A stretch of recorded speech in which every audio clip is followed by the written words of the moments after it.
Hi everyone, Ashley here and welcome to another video on my YouTube channel.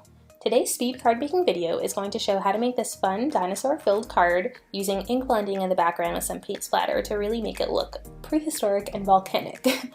And I used Copic Coloring to color in all of these dinosaurs and arrange them onto the card. So without further ado, let's get into it. I'm starting out by blending ink onto the background panel. So I decided to go with two different shades of red and a shade of yellow to really give it sort of a volcanic, prehistoric look, almost like the volcanoes might have already erupted and sort of started spewing fire into the sky. So the darkest red that I used at the top was Festive berries, and the middle pinky red color that I used was worn lipstick, and the bottom yellow there is scattered straw. And I'm just applying them onto some thick white cardstock. I used Strathmore Bristol smooth, and I'm using blending foam to just apply the inks onto the cardstock. I just went back and forth between the colors a few times to make sure that I got a really nice blend. I also wanted a brown panel that I'm going to eventually cut out the mountains with. And I just used, I think, some walnut stained Distress Oxide ink and blended it right onto the panel, using a spare piece of paper there to just make sure I'm not getting it all over my fingers. And eventually that will be cut out to make the mountains. I then wanted a splattered look in the background, so I started by splattering on some water and then just wiping it off with a paper towel, and when you do that you get that cool splattery effect. I then knew that I wanted some gold splatter as well, so I took out a gold watercolor pan from one of my pearlescent watercolor sets, mixed some water in, and then put a few dabs of it onto an acrylic block, and I then used a paintbrush to splatter it out onto both the background panel and the mountain panel.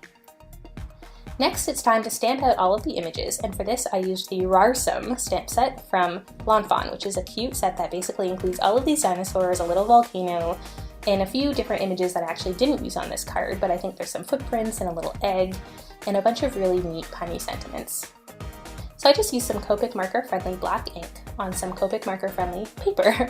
In my case, I used the Fawn Jet Black ink and Neenah Solar White paper, which are two of my favorites to use for Copic coloring and stamping. So now I'm just using my Copic markers to color in all these cute little critters. And I'm using my typical Copic marker coloring technique for this, where I apply a dark color first and then blend it out with either one or two light colors, usually just one, but sometimes two if it's a bigger image.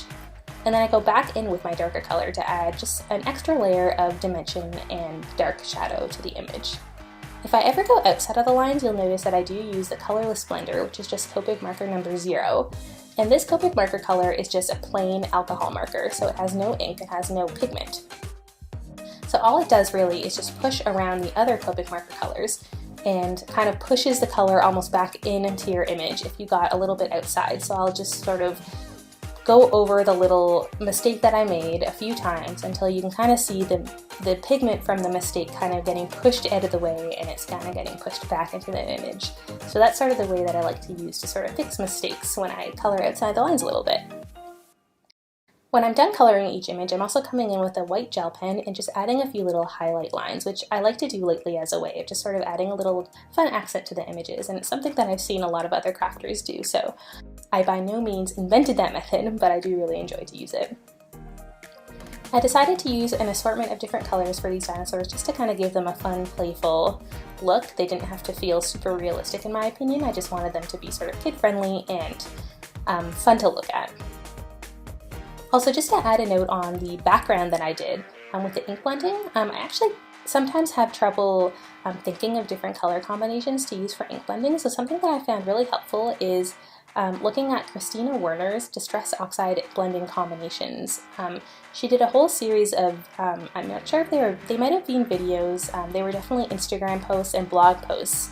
So you can definitely just Google them. I googled Distress Oxide ink color combinations or blending combinations, and her posts usually just come right up in Google. And she just showcased a whole bunch of different ways to combine different colors of Distress Oxides, and it kind of is really good for inspiration. So this combination I used on today's card, I actually got from one of her posts. And it just kind of struck me as a really cool looking background for this kind of style of card where I wanted it to look almost volcanic and fiery. And I think I'll definitely be referring back to her posts to see sort of inspiration for future videos. So I'm going to link the posts that I used down in the description box below. And definitely just ask down in the comments below if you sort of can't find them or need help finding them. So I went ahead and fussy cut out all of these images, and I left this part in the video because I just kind of find it like fun and almost therapeutic to watch these fussy cut images come out, but definitely feel free to skip ahead in the video if you don't want to watch all of this and you just want to see the rest of the card come together. That's no problem. But I used my little snippy scissors to just kind of cut around each image, leaving a small white border. And I like to do that because I just feel like it gives a little bit more of a finished look. But you don't have to. If you prefer just cutting straight up to the edges, you definitely can.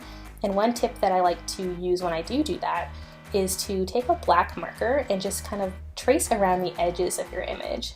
And this will almost give like a detailed finished look to the outer edges of your image when you do that.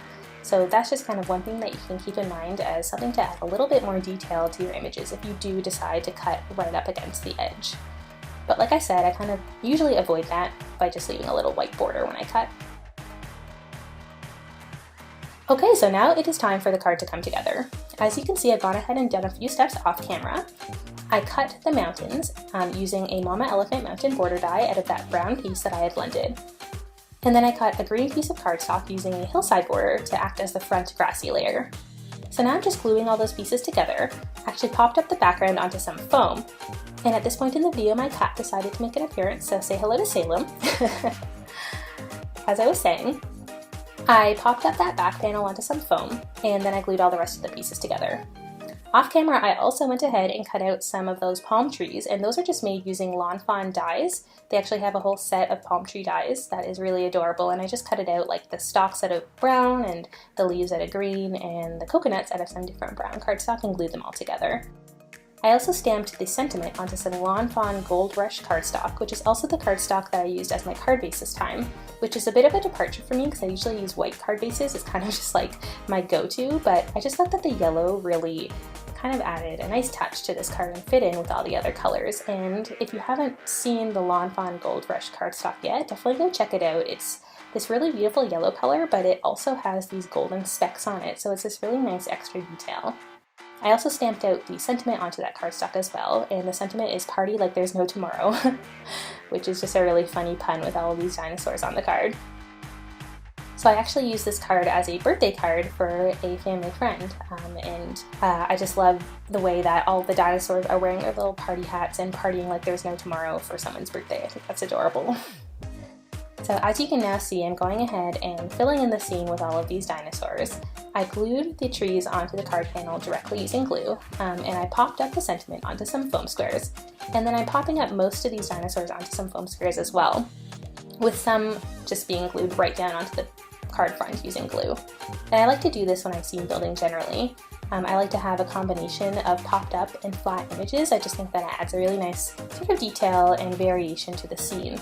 So the bigger green dinosaur is actually just glued straight down, but his little child dinosaur is popped up onto foam, and now this flying dinosaur will be popped up onto foam.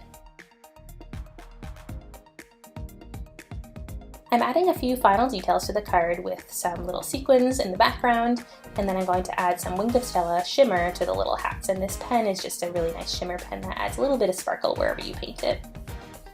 So that is the card for today. This is how it came out, and when you rotate it in the light, you can really see how the light picks up that splattery shimmer in the background, as well as the shiny mountain tops, which I didn't mention. I actually cut out of some orange colored glitter cardstock. Those tops come as part of the same die set that I cut the mountains from, and I think that kind of makes them look like volcanoes, which is really fun.